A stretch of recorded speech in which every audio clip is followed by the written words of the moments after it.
What if I told you that your emotions are not truly yours? That they are shaped, manipulated, and even controlled by forces beyond your awareness?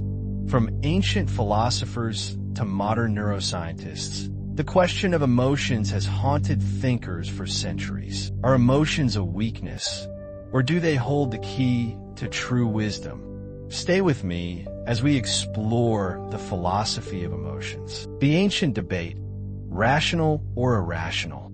The debate about emotions begins with the ancient Greeks. For Plato, emotions were seen as unruly forces that needed to be tamed by reason. In his Tripartite soul theory, emotions belong to the spirited part of the soul, which must be controlled by reason to avoid chaos. Aristotle, on the other hand, took a more balanced view. He believed emotions were not inherently bad, but must be moderated. In his famous doctrine of the golden mean, he argued that virtues lie between extremes.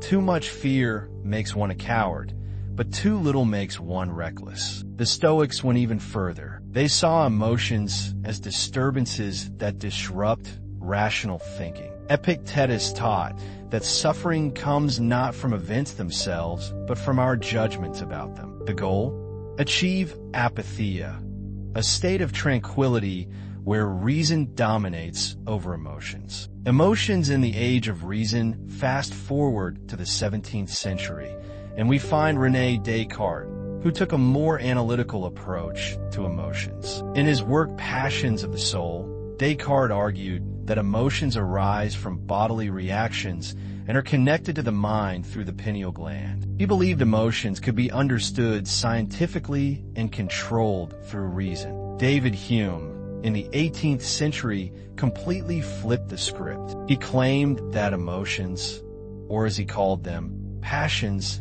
are the true drivers of human action, not reason. In his words, reason is and ought only to be the slave of the passions. In other words, logic alone doesn't move us, emotions do. The existentialist perspective in the 19th and 20th centuries, existentialists tackled emotions from a new angle. Friedrich Nietzsche saw emotions as a force of life. He rejected the idea of suppressing emotions and instead embraced them as expressions of the will to power. He believed that suppressing emotions leads to resentment and a denial of life itself. Meanwhile, Jean-Paul Sartre argued that emotions are not just reactions, they're choices. In the Emotions Outline of a Theory, he proposed that emotions are ways in which we interpret and respond to the world. We choose to see things as joyful or tragic based on our existential freedom. Modern science and the philosophy of emotions today, philosophy and neuroscience are coming together to understand emotions. Antonio Damasio,